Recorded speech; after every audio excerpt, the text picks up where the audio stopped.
India TV YouTube channel को subscribe करें और बेल आइकन दबाएं।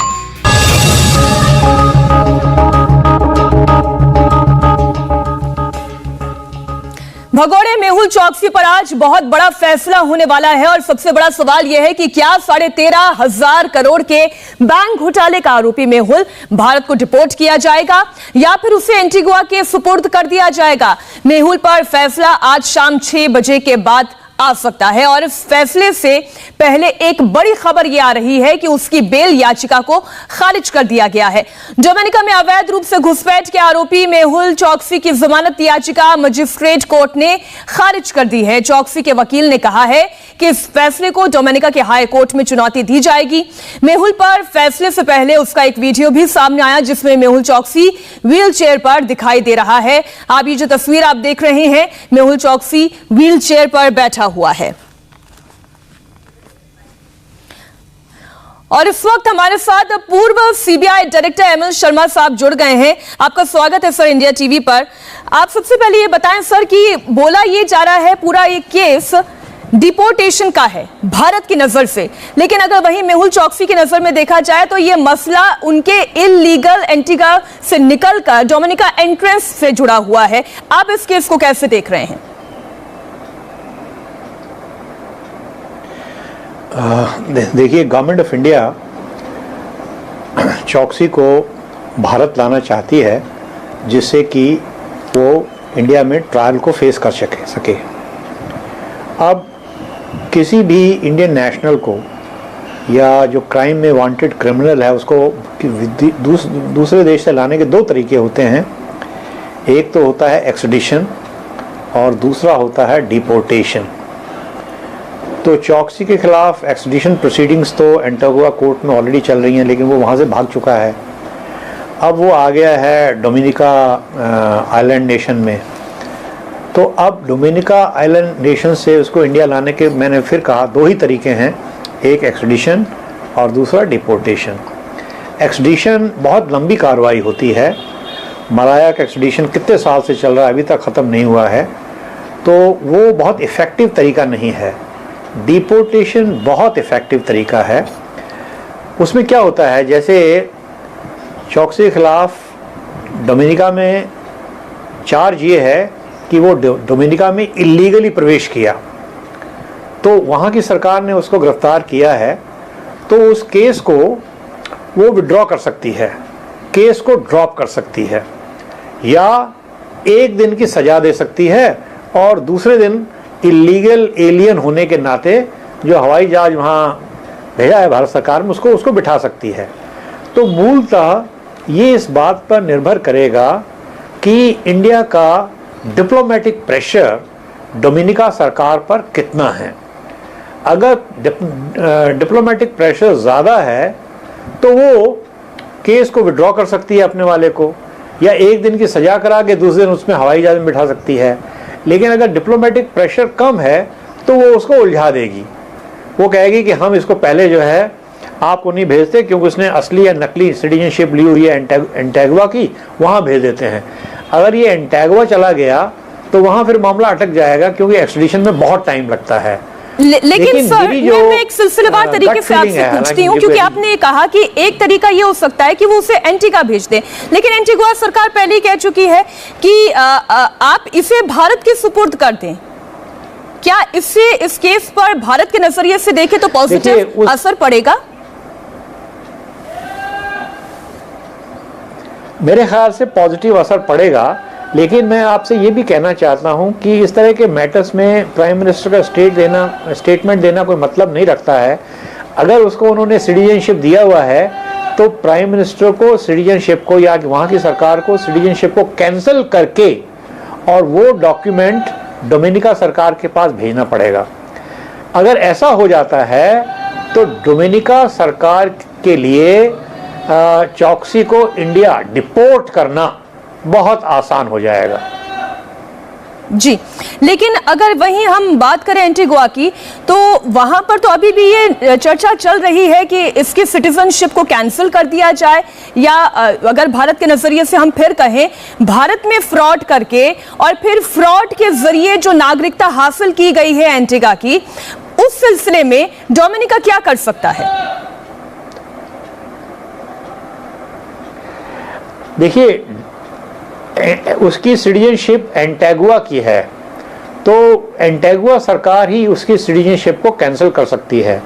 जहां तक डोमिनिका का सवाल है, वहां उसकी सिटीजनशिप नहीं है, वहां उसको हम बोलते हैं इलीगल एलियन। वो वहां अवैध तरीके से उसने प्रवेश किया है।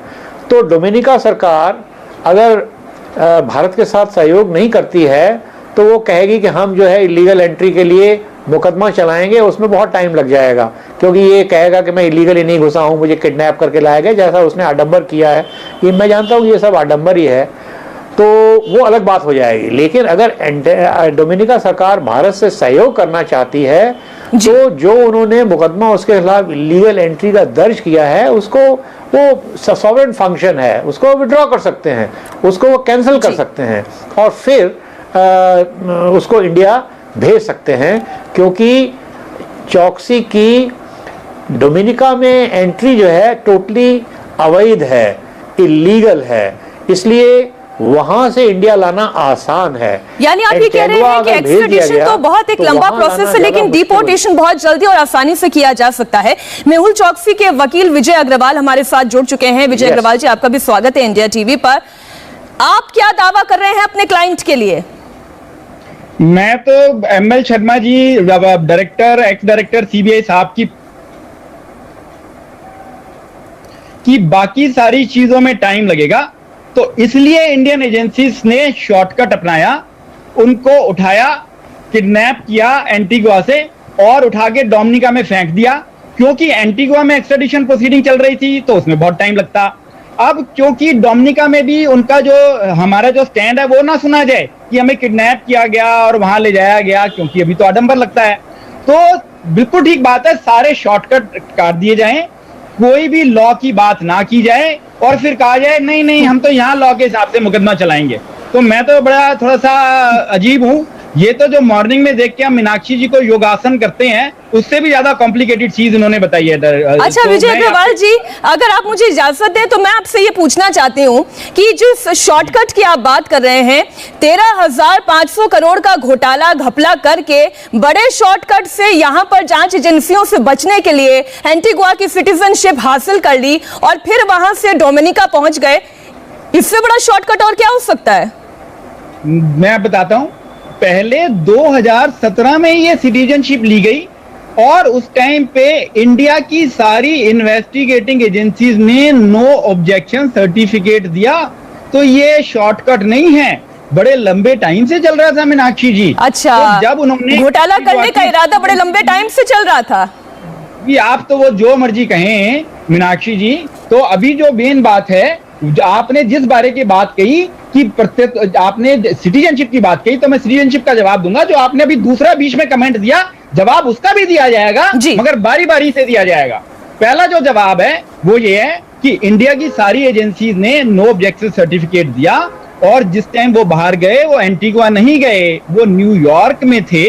न्यूयॉर्क से सारे जो बैंक्स हैं उनके साथ वीडियो कॉन्फ्रेंसेस हो रही है, सारी बात हो रही है, बैंक को मिनट टू मिनट की बात पता है। प्रॉब्लम ये है कि इंडिया में जो वेरियस इन्वेस्टिगेटिंग एजेंसीज हैं उनकी आपस में कोई कोऑर्डिनेशन नहीं है। बस ये है कि जी पकड़ लो पकड़ लो पकड़ लो, और जो भी भारत का पैसा है वो सारा का सारा पैसा ईडी सीज कर चुकी है।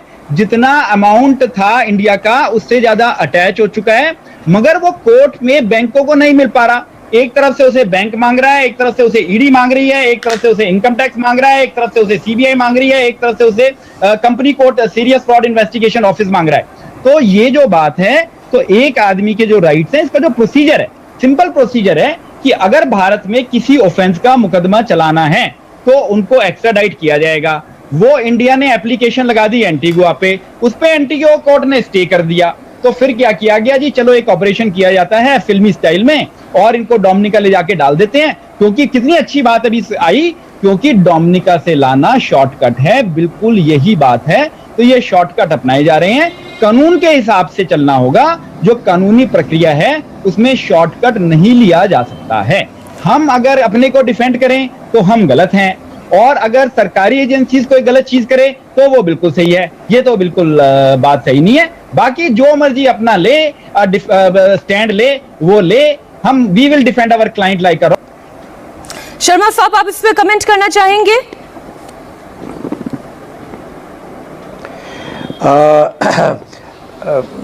बड़े नामी वकील साहब हैं जिन्होंने अपना पक्ष रखा है।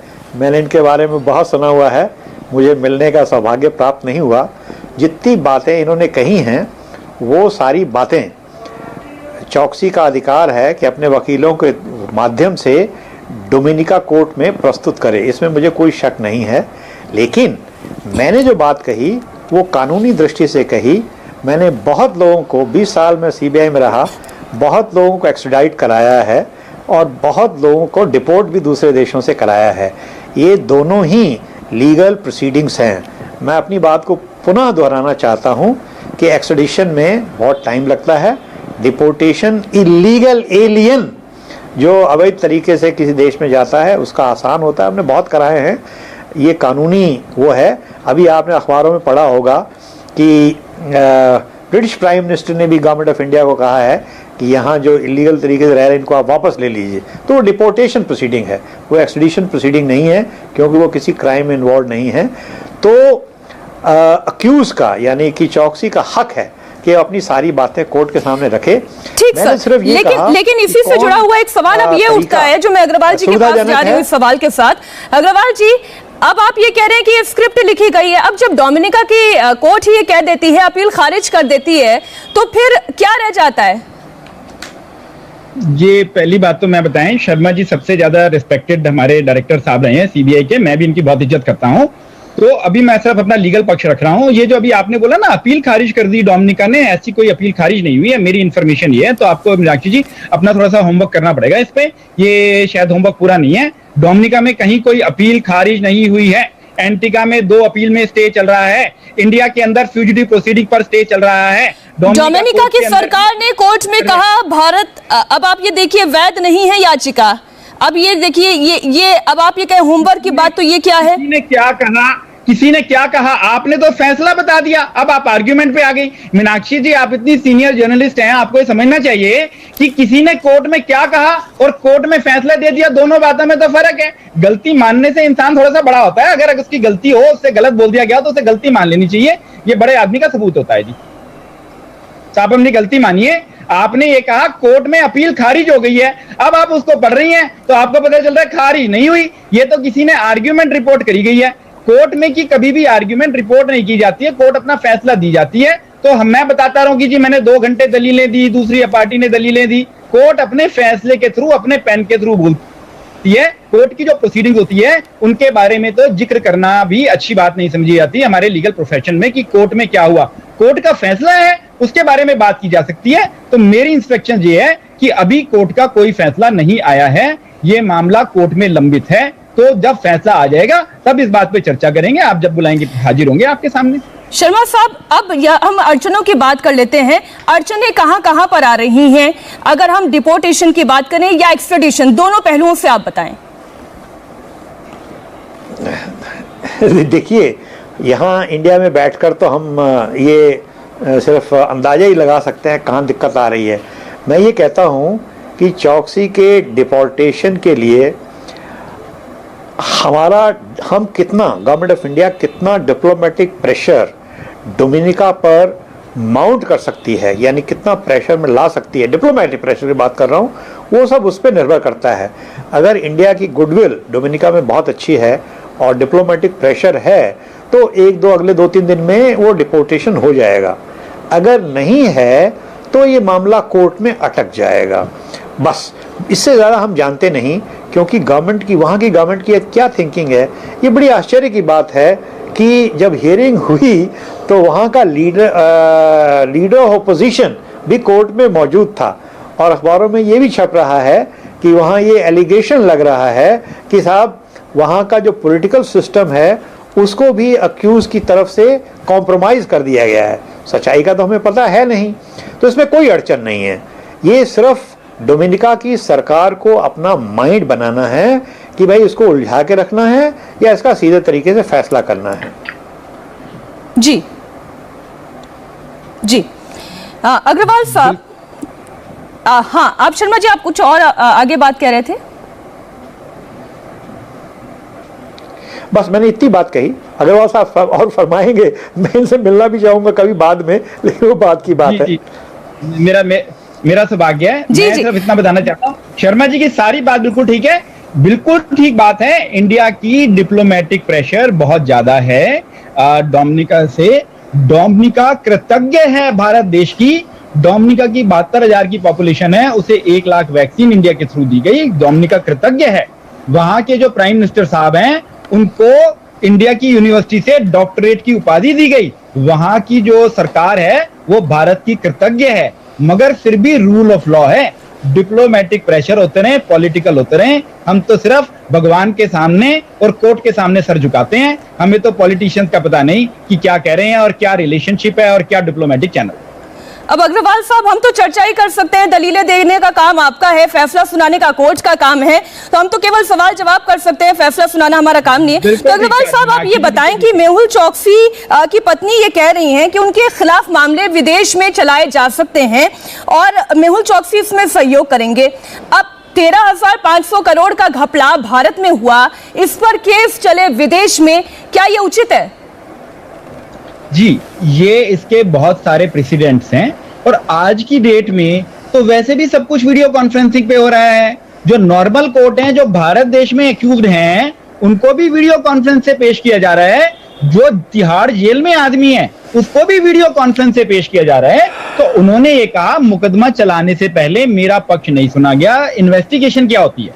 इन्वेस्टिगेशन होती है दोनों पार्टी का पक्ष सुना जाना। और हमारे सामने डायरेक्टर साहब हैं, जो सीबीआई मैनुअल है उसमें क्लॉज 14.27 और 14.28 है, वो ये कहती है कि इन्वेस्टिगेशन का मतलब है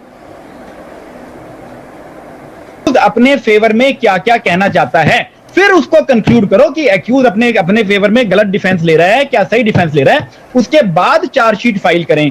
तो उनकी पत्नी का बिल्कुल सही कहना है ये है कि उनका कभी भी पक्ष उनको एग्जामिन नहीं किया गया। और ये पत्नी क्या कह रही है, हमने कोर्ट में एप्लीकेशन लगा रखी है जो कि बॉम्बे हाई कोर्ट में पेंडिंग है कि हम इन्वेस्टिगेशन ज्वाइन करना चाहते हैं, वीडियो कॉन्फ्रेंसिंग से करना चाहते हैं। और जब एंटीगुआ में रहते हुए तो इलेक्ट्रिकल शॉक्स दे दिए गए, जब आंख फोड़ दी गई, उठा के ले जाया गया, पूरा रॉब कर लिया गया। तो फैमिली ये तो अग्रवाल साहब आप कह रहे हैं, ये तो आपकी दलील है। दोनों साइड कहेंगी ना, अभी तो आपने कहा कि दोनों साइड कहेंगी, कुछ हम कहेंगे कुछ वो कहेगी, फैसला कोर्ट करेगी। सच्चाई क्या है? शर्मा जी ने बहुत फेयरली कहा कि सच्चाई क्या है ये ना आपको पता है ना हमारे को पता है। तो आप दोनों पक्षों का, आप दोनों साइड का पक्ष सुनने के लिए अग्रवाल साहब पक्षों की बात कर रहे हैं, तो मेहुल चौकसी को बचाने के लिए, क्योंकि इस वक्त उनका पूरा परिवार हर तरह की कोशिश कर रहा है, भगोड़े मेहुल चौकसी की पत्नी प्रीति चौकसी से इंडिया टीवी रिपोर्टर अभय पराशर ने बात की। एंटीगुआ में मौजूद चौकसी की पत्नी ने उस मिस्ट्री गर्ल के बारे में भी बताया जो डोमिनिका में मेहुल चौकसी के साथ नजर आई थी। आप जरा उनकी बात भी सुन लें।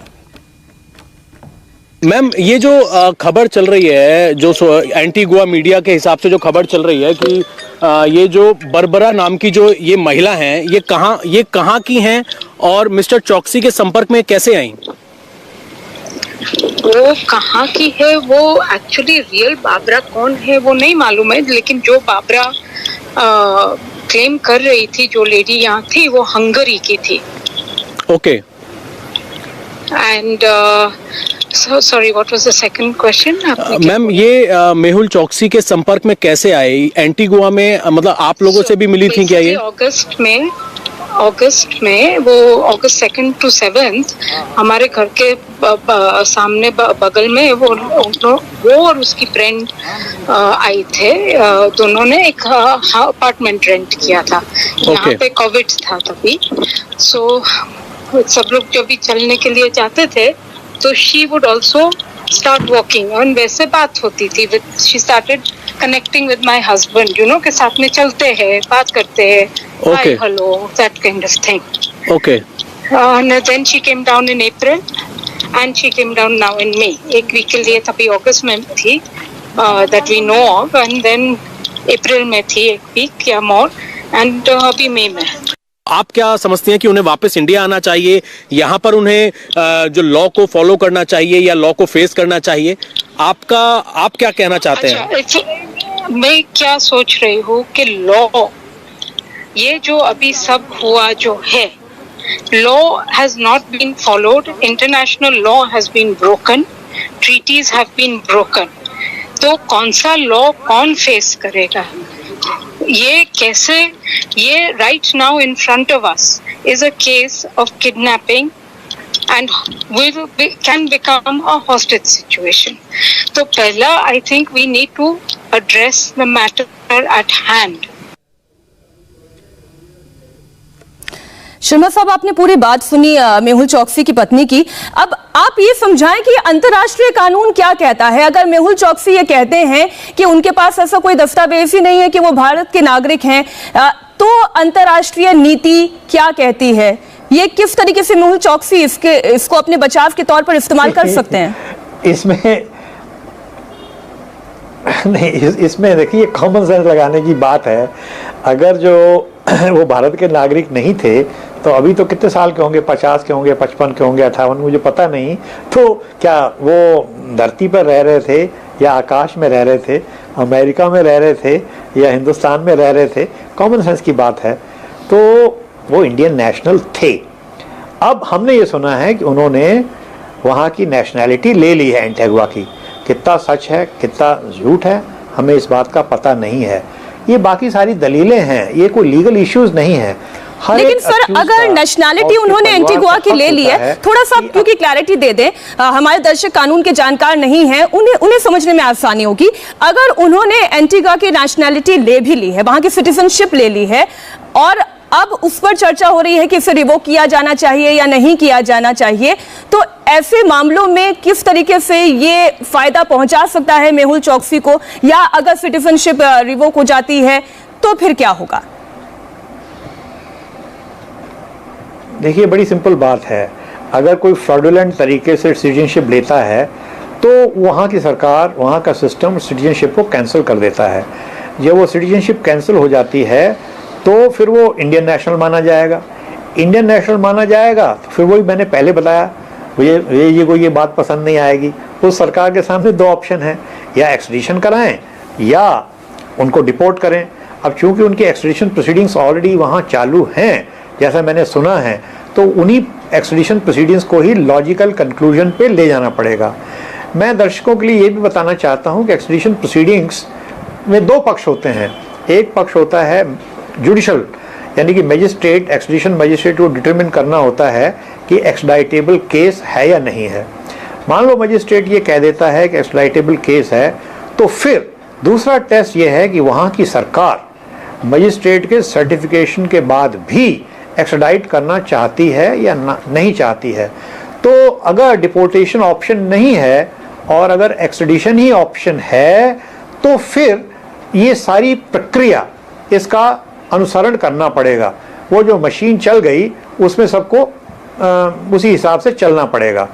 जो इंडियन एजेंसीज हैं वो अपना एविडेंस पेश करेंगे कि भाई इस तरह से इसने प्राइमा फेस ऑफेंस किया है, चीटिंग का, फौजी वगैरह वगैरह. और जो दूसरा पक्ष है वो सब अपनी बातें कहेगा, जो विजय जी कह रहे थे कि साहब ये अग्रवाल साहब से पूछ लेती हूँ, क्योंकि सिटीजनशिप को लेकर अभी भी एक कंफ्यूजन है. अग्रवाल साहब, इस वक्त मेहुल चौकसी एंटीगुआ के सिटीजन हैं या नहीं है? एंटीगुआ के सिटीजन है, और ये बात भारत सरकार ने मान ली, क्योंकि उन्होंने सिटीजन माना तभी उन्होंने वहां पर एक्स्ट्राडिशन की. कोई बहुत बढ़िया शर्मा जी ने बताया, और शर्मा जी ये ना कहें कि मुझे कोई बात पसंद नहीं आएगी. मुझे शर्मा जी पसंद है, इनकी सारी बात पसंद है. नंबर 2, तो मैं ये बताना चाहता हूं कि जो इसमें मेन बात है कि जो उन्होंने एंटीगुआ में भी ये प्रोसीडिंग शुरू कर दी है मेहुल चौकसी जी के खिलाफ कि आपने सिटीजनशिप लेते हुए कुछ गलत बयानी की थी, उस चिट्ठी पे भी हमने जाके एंटीगुआ हाई कोर्ट में स्टे ले लिया. तो वहां पे ये बिल्कुल ठीक कहा शर्मा जी ने कि वो कैंसिल कर सकते हैं। एंटीगुआ की सरकार चाहे तो मेहुल चोकसी जी की सिटीजनशिप कैंसिल कर सकती है, और इसका उन्होंने प्रोसेस शुरू भी किया, मगर उस पर हाई कोर्ट का स्टे हो चुका है।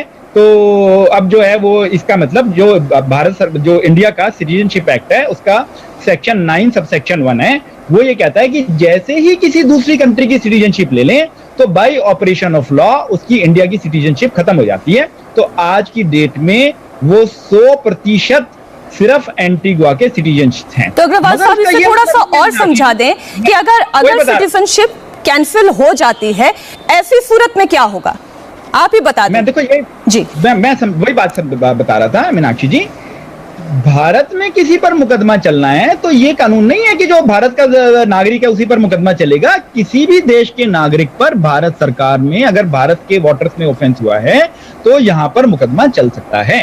तो सिटीजनशिप का सिर्फ एक्स्ट्राडिशन से और डिपोर्टेशन से लेना देना है, उन पे भारत सरकार मुकदमा चलाने के लिए स्वतंत्र है। तो आप ये ना समझें कि भारत का कानून ये है कि जी यहां से कोई भी चला जाए और कहीं और की सिटीजनशिप ले ले तो उस पे भारत में मुकदमा नहीं चलेगा। भारत में मुकदमा फिर भी चलेगा, मगर जो डायरेक्टर साहब ने बताया बिल्कुल ठीक बताया कि उसकी प्रक्रिया ये है कि आपको उस कंट्री में पहले एक्स्ट्राडिशन की रिक्वेस्ट करनी पड़ेगी। वहां पे दिखाना पड़ेगा कि जो हमारा इंडिया का केस है वो पॉलिटिकल नेचर का नहीं है और हमें उसको एक्स्ट्राडाइट करना है। तो पहले वहां की कोर्ट फैसला करेगी, फिर उसकी वहां की सरकार उस पर मोहर लगाएगी, फिर वो आदमी इंडिया आएगा। तो इसका सिटीजनशिप से कोई लेना देना है नहीं। तो ये जो सारी जो डिस्कशन हो रही है मीडिया के काफी सारे चैनल्स पे कि वो सिटीजन है, सिटीजन नहीं है, सिटीजनशिप ठीक थी, सिटीजनशिप गलत थी, तो लोग सिटीजनशिप को और एक्स्ट्राडिशन को दोनों को आपस में कंफ्यूज कर रहे हैं। शर्मा साहब, अब इन तमाम बातों को सुनकर तो कोई लेमैन यही समझेगा कि कानून के हाथ लंबे तो हैं लेकिन वो किसी अपराधी के गिरबान तक पहुंच नहीं सकते क्योंकि इतने सारे लीगल मैटर्स हैं, इतनी सारी उलझने हैं कि बस इंतजार किया जाता रह जाता है। विजय माल्या के केस में आप देख लीजिए, मेहुल चोकसी के मामले में आप देख लीजिए। जीवन का एक अटल सत्य है और वो ये है कि जो हमारे लीगल सिस्टम बने हुए हैं, सोशल सिस्टम बने हुए हैं दुनिया भर में, हिंदुस्तान में नहीं, वो सारे रिच और पावरफुल लोगों के लिए बने हुए हैं। सर्वे गुणा कांचनम आश्रंते राजन, जो पैसे वाले हैं वो कानूनी दाव पेच हिंदुस्तान में नहीं सब जगह खेलते रहते हैं और जब दाव पेच ख़त्म हो जाते हैं तो फिर तभी वो कानून के सामने सरेंडर करते हैं। तो ये जो जिसका लीगल अधिकार है वो करते रहेंगे। तो इसमें कोई, और सब दुनिया में होता है, हिंदुस्तान में भी होता है, सब जगह होता है, तो ये होता रहेगा।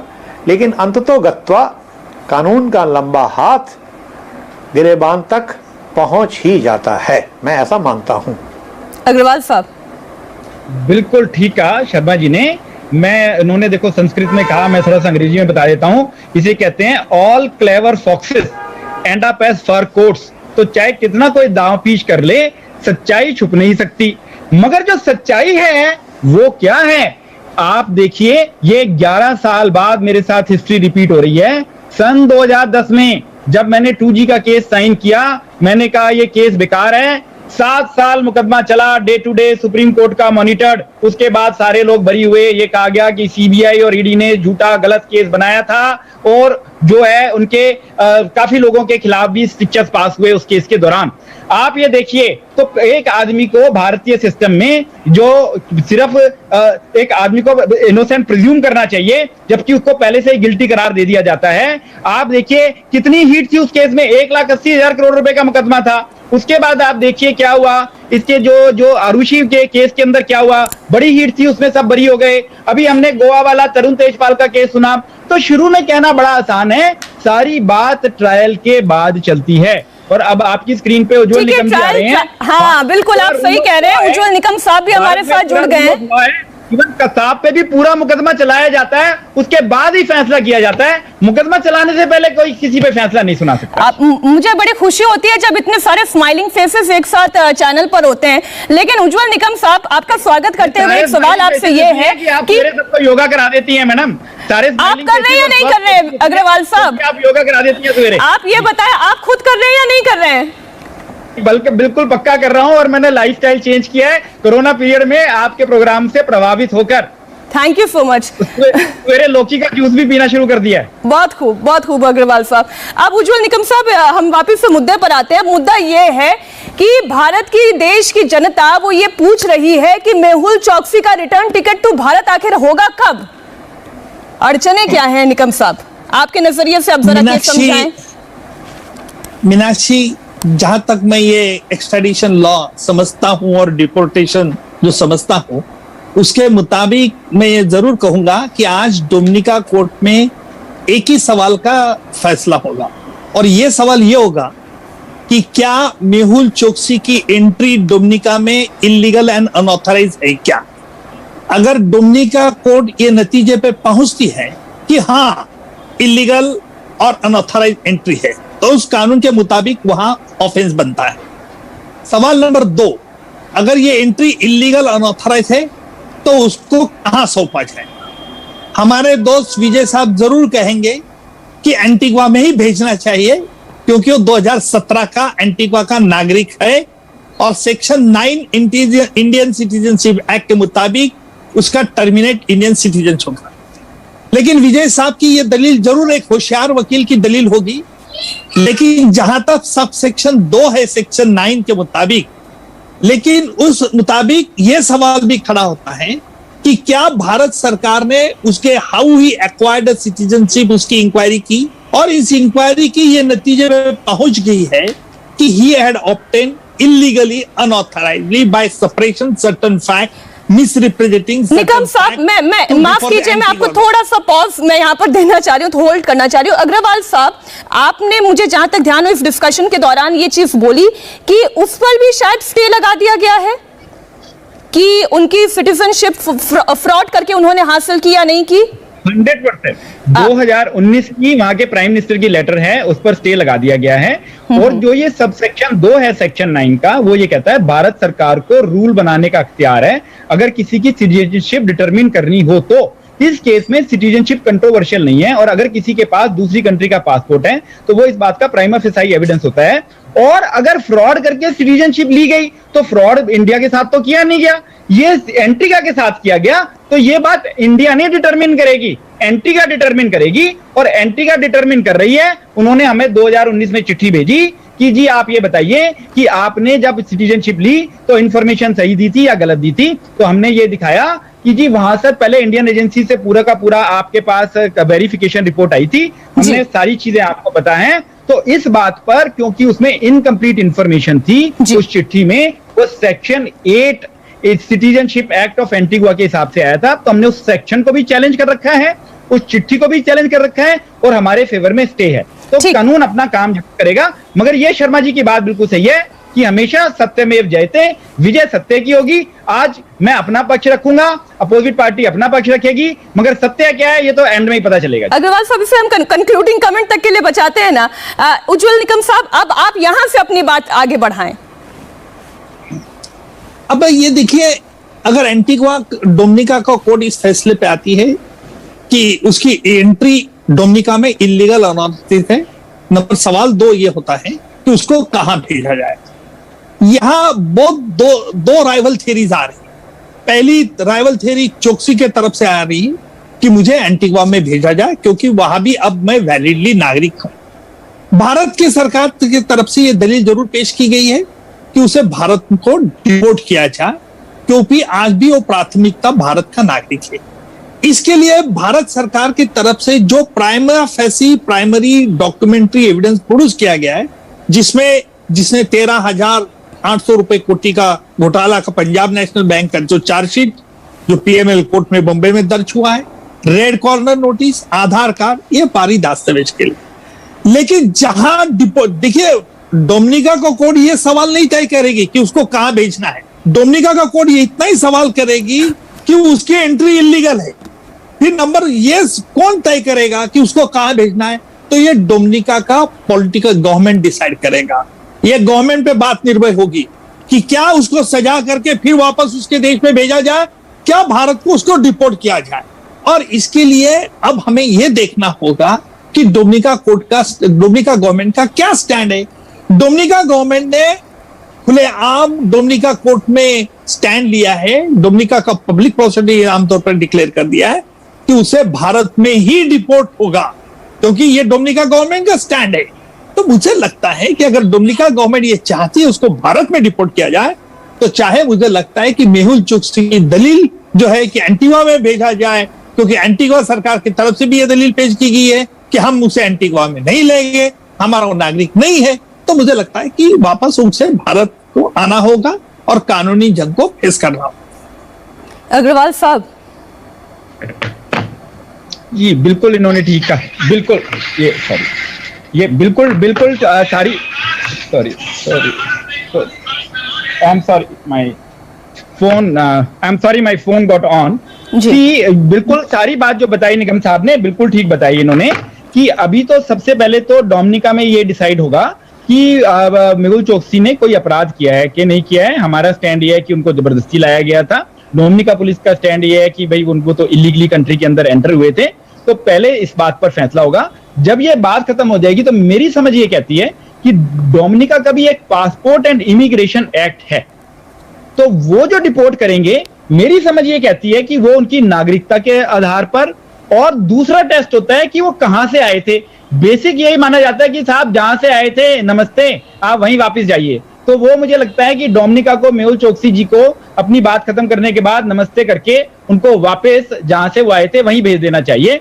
तो मेरी समझ ये कहती है कि इन दोनों चीजों में, और इसमें डिप्लोमेटिक अगर प्रेशर है इंडिया का और वो वहां भेजने की कोशिश करते हैं, तो उसका भी हम अपना इंटरनेशनल लॉज के हिसाब से अपना राइट जरूर एक्सरसाइज करेंगे। निकम सर इस पे आपको कुछ जवाब देना चाह रहे हैं? जी निकम जी। नहीं, अग्रवाल साहब ये मेरे बात से सहमत जरूर होंगे कि आज डोमिनिका कोर्ट की जुरिडिक्शन लिमिटेशन इतना ही है कि उसकी एंट्री, चोकसी की एंट्री इलीगल है या नहीं है। अगर इलीगल है तो क्या किया जाए, लीगल है तो कानूनन वास्ते में करे। अगर इलीगल एंट्री है तो उसके बाद उसका फैसला जो है डिप्लोमेटिक चैनल यानी डोमिनिका गवर्नमेंट को लेना होगा। निकम साहब बस एक छोटी सी बात का मुझे जवाब दीजिए कि जो ये चर्चा चल रही है, क्या मैं उससे टेक अवे ये समझूं कि अभी मेहुल चोकसी का डोमिनिका में स्टे कुछ और लंबा हो सकता है, या फिर आज के फैसले के बाद ये समझ में आ जाएगा कि वो भारत आ रहा है, मेहुल चोकसी की भारत की टिकट कट गई है या कटने वाली है? दोनों तरीके से आप मुझे जवाब दीजिएगा। जहां तक मेरी समझ है, अगर डोमिनिका कोर्ट ने यह फैसला दिया कि yes he has committed offence prima facie, उसकी एंट्री इलीगल है, तो डोमिनिका कोर्ट चाहे उस कानून के मुताबिक उसको सजा फरमा सकती है, और सजा फरमाने के बाद it is for the Dominica government कि भाई यह सजा हम कंडोन कर दे, उसको डिपोर्ट किया जाए। क्योंकि भारत सरकार की तरफ से यह बहुत मजबूती से दावा किया है कि 13,800 करोड़ रुपए का फ्रॉड इसने किया है, वेल डिजाइन फ्रॉड है, कॉन्स्पिरेसी है, और इसलिए मुझे लगता है कि भारत सरकार का ये जो दावा है, इससे आमतौर पर डिप्लोमेटिक चैनल से मुझे लगता है कि Dominica government will be impressed. तो हमें इंतजार करना होगा आज शाम 6 बजे तक का, जब भारतीय समय अनुसार 6 बजे डोमिनिका के कोर्ट में इस पर सुनवाई, जो फैसला सुनाया जाएगा, हमें उसका इंतजार करना होगा कि मेहुल चोकसी भारत आएगा या नहीं आएगा, भारत का पक्ष मजबूत रहा या नहीं रहा। हम एक छोटे से ब्रेक के लिए यहां पर रुकेंगे। बहुत बहुत धन्यवाद अग्रवाल साहब आपका भी, निकम साहब आपका भी और शर्मा साहब आपका भी इस चर्चा में शामिल होने के लिए। एक छोटे से ब्रेक के लिए हमें यहां पर रुकना होगा, और कानपुर में पुलिस कस्टडी से हिस्ट्री शीटर को भगाने के मामले में एक बड़ी खबर आ रही है। पूरी खबर एक ब्रेक के बाद। नमस्ते, मैं हूं मीनाक्षी जोशी। वीडियो और खबरों से अपडेट रहने के लिए India TV YouTube channel subscribe करें, बेल आइकन दबाना ना भूलें। जुड़े रहें इंडिया टीवी के साथ।